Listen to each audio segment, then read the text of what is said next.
That's Nick. And that's Joseph. And today we're here to talk about my 5 favorite films from the 2020 Berlin International Film Festival, which I covered for Ion Cinema. And you can go to ioncinema.com for more coverage.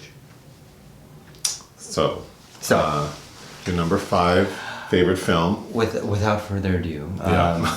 this was also Berlin's 70th anniversary, so it was a big deal for them because they have new leadership. They're trying to change things up a bit. Okay. The name where most of the films are screened, what is the name of that area? The Potsdamer Platz. Yes. Mm-hmm.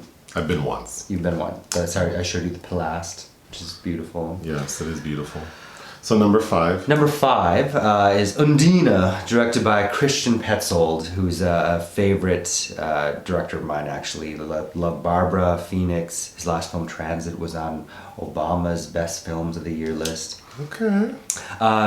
This film actually reunites Petzold with the 2 stars of Transit, Franz Rogowski and Paula Beer, and it's basically a reworking of the Undine myth, who's a sea nymph that's like a siren and lures men to her death. It's set in contemporary Germany, and she plays a museum guide, basically, it opens where she's just getting broken up with, and according to this myth, whoever breaks up with her, she has to kill. But before that can happen, she meets an industrial diver, played by Franz Rogowski, and they immediately fall in love. But because of who she is, strange things have to happen. Paula Beer also won Best Actress in Berlin for her role in the film. Nice. Number 4 favorite? Number 4, The Tango of the Widower in its distorting mirror, which played... I like that title. Yeah, it played in the Forum, in the sidebar. It was something that was filmed in 1967 by Raul Ruiz, a Chilean filmmaker who lived in exile in France, who died in 2012. His widow, Valeria Sarmiento, who has actually finished a couple of his incompleted projects that he didn't get to after he died, has reconstructed the footage from 1967 and dubbed in the correct dialogue and made something that's I wasn't expecting to laugh at as much as I did, but it's basically about a man whose wife commits suicide and then she haunts him. Like her wigs are kind of skirting around on the floor at night, like dust bunnies, and he can't sleep and kind of starts to go crazy. What language is it dubbed in? It's in Spanish. Oh, okay. Yeah. And in the dubbing, it sounds very harsh because it's obviously not the actual actors speaking. But that adds to the... But it adds to the strange mystique of the film. And then at one point it starts playing in backwards, in reverse, which gives it a Lynchian kind of Twin Peaks feel as well. Okay. And then the fact that this man's widow is actually the one that kind of reconstructed it and what it's about, I found fascinating. Meta, yeah. Okay. Number 3? Number 3, Never, Rarely, Sometimes, Always, which is... How I pay my bills. Okay, go ahead. The third film from director Eliza Hittman. You saw Beach Rats, her second film, about the gay boy? Yeah. Oh, yeah. Who is the boy from Waves? No. He's not the boy that the black girl dates? No, that's Lucas Hedges from Manchester by the Sea. The boy from Beach Rats, what is he in? He's in a Xavier Dolan film, Matthias and Matthew. That's not I don't him. think I'm sorry. Yeah, no. I'm sorry, go ahead. No, not him. Number 3. But looks generic and white. So this is an abortion drama that played at Sundance and it won an award there, and then competed in Berlin and won the Silver Bear Grand Jury Prize, so basically won the second place prize.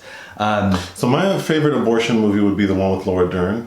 Citizen Ruth. Yes. How does this compare? This is much more serious. This is actually kind of like an American version of something like 4 months, 3 weeks, 2 days, the Romanian film which won the Palme d'Or in 2007.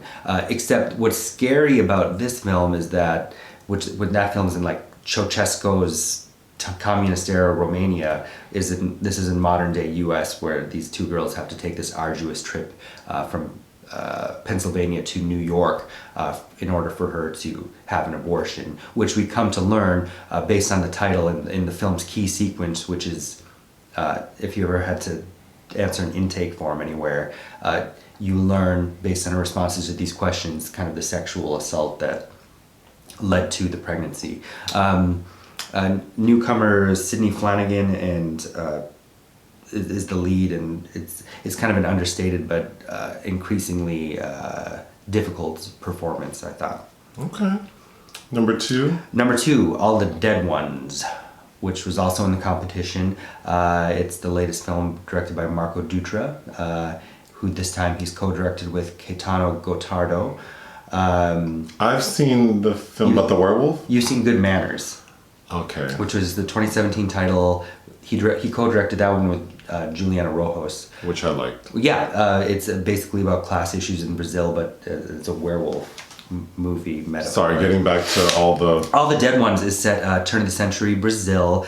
Slavery had just been abolished 10 years prior to the start of this film, and it starts out about this mother and her two daughters who once owned a coffee plantation. Their black maid dies, and then they kind of just fucking unravel because they can't take care of themselves. The mother's going senile. The younger daughter that still lives at home is going mad, and the other daughter's become a nun, and she's trying to kind of arrange their affairs from afar. It's a slow burn. It feels like an old school saga film, but also which gives voice to the ex-slaves that are now free. That has some great characterizations.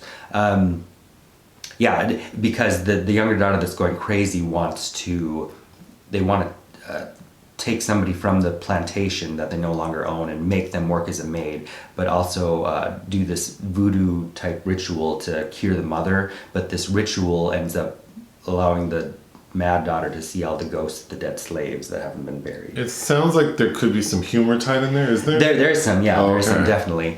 It sounds interesting. I think you'd like it, especially the character of Ina, the maid that they try to make come back. But now that she's a free woman, she's like... Ain't nobody got time for that. I'm not coming back here. All of those kind of themes that were in Good Manners are also in full force here. Okay. And your number one favorite selection, which sounds very interesting, is called? Probably the most controversial film that played in competition, Dao Natasha, which in short is about a woman named Natasha who is the head of this canteen or cafeteria in this secret Soviet institute that feeds all of the people that work in the institute, such as all these physicists and scientists working on strange experiments. And then because she has sex with a French visiting physicist, she's nabbed by the secret police and basically forced into becoming an informant, and is brutally sexually assaulted in the process. And so the film starts out with Natasha and her subordinate Olga just chugging vodka and screaming at each other and having cat fights and then weird makeups, and then becomes this intensely claustrophobic, Kafkaesque, nausea-inducing scenario that's very uncomfortable to watch. But I loved every minute of it.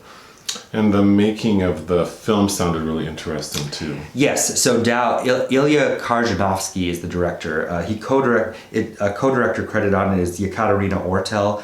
She was actually a hair and makeup stylist during the production of the film, and then became a director in the editing process. Because, do you remember that movie Synecdoche, New York? Mm-hmm. With, basically, the man who's dead now.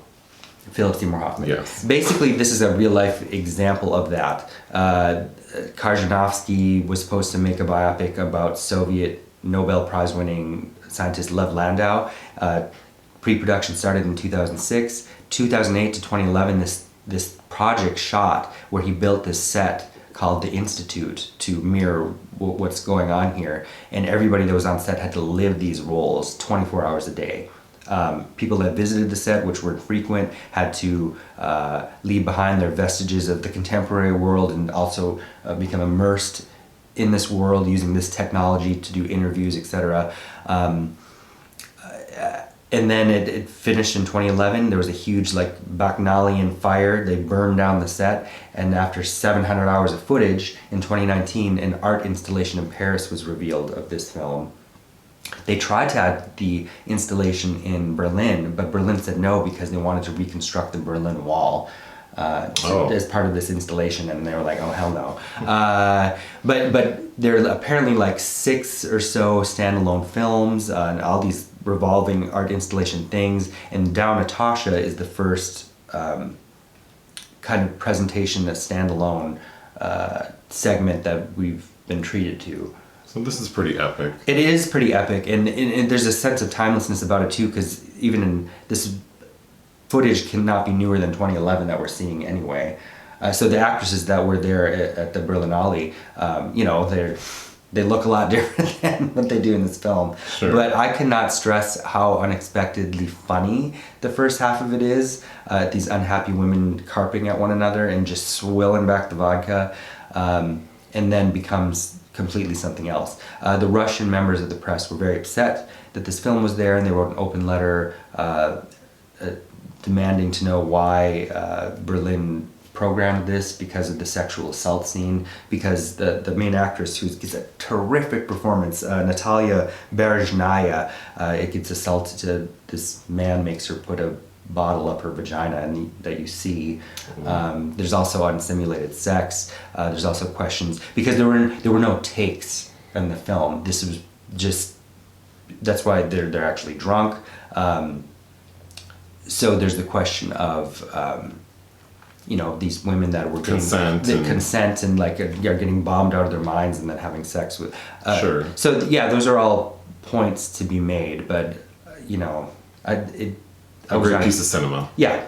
All right. Anything else?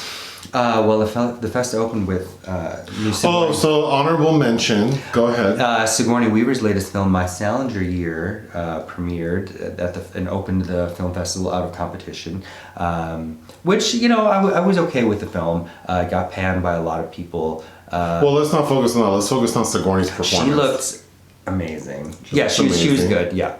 And I'm glad that the film, because I read the memoir it's based on, and they kind of expanded quite nicely on her role. So her role is significant. Yeah, she's in it quite a bit. She plays this chain-smoking Luddite that was fun to watch in 1990s New York.